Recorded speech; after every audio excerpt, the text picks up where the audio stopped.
Oh man, gosh, team is fired up. Super excited. What a big time performance. As I said to the team and in a couple interviews, that I think we're playing our best soccer right now.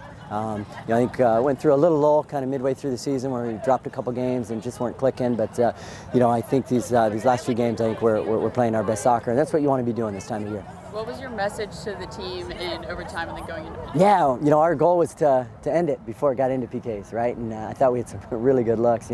Melina a couple times, cut inside and had some left-footed shots that nearly went in. Maddie, cut inside and hit that right-footed shot that just missed the upper 90. And I thought we were the aggressor in that overtime. It's exactly what we wanted to do. We wanted to try to end it and not take it to PKs. But yeah, the message was, let's keep going and let's end this game. They're up 1-0, they're up 2-1.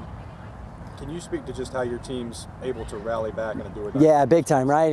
Just like when we played Auburn and went down late. I mean, I think we all know and we all trust that we've got a pretty darn potent attack. With Gianna Paul and Maddie Podolski and Melina and Nadia, and I mean, you go through the roster. There's so many dangerous weapons that can score goals at any time. So, for us, it was about let's not panic. Let's just keep playing and play that final whistle and keep going. And what a big time play by first Gianna Paul, beating her player and getting the service in, and a great cross by Gianna and Maddie Podolski. I mean, I can't say enough about Maddie tonight. The goal was obviously massive, but I thought all game long, I thought she caused them all sorts of problems, and probably the best I've seen her play since she's been in Alabama.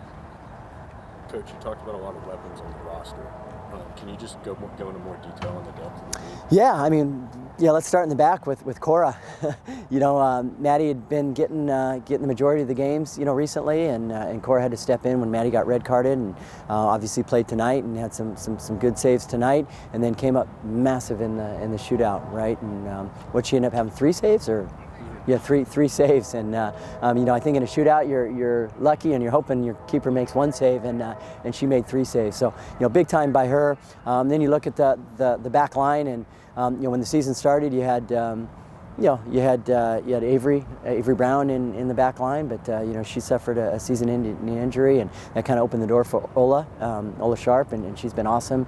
You had Kirsten who started the game today and then went down with injury, and so we had to plug Callie in, and Callie did an awesome job in the minutes she played.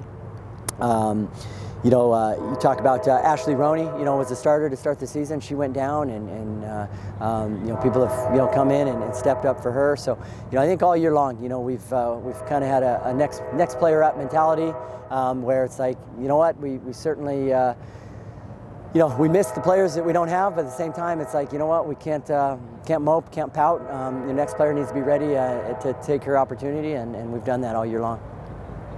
Coach, when it gets down to it in those pressure cooker situations, how helpful is it to be in familiar territory? Yeah, I think that was massive, right? To have our home crowd here, for them to be cheering and kind of going crazy while Northwestern was taking their kicks. I don't know how much that distracted them or not, but just even when we were pushing for the goal, to have our crowd behind us and just kind of get energy from them, the home crowd was massive. No doubt about it, and I'm so incredibly grateful for all the fans that showed up, not just tonight, but all year long. I mean, we've got an incredible crowd, and we can't thank them enough. How are you guys going to carry this momentum into the second round? Yeah, I think for now we get a little bit of rest. Hopefully they enjoy the night and enjoy the weekend. We'll give them tomorrow off, and then we get back after it Sunday. So Sunday will be a training. We're kind of waiting to see what happens with Utah State and BYU. If BYU wins, we'll play Friday. Because they'll be in our region and they can't play Sunday. So it would be a Friday, Monday. If BYU loses, then we'll play Thursday. So it just kind of depends on how BYU does, and that'll affect our training days as well as travel. And the thought is probably Stanford should win that game. I think they're winning 2-1 right now. If Stanford wins, we'll go out to Palo Alto for that second and third round.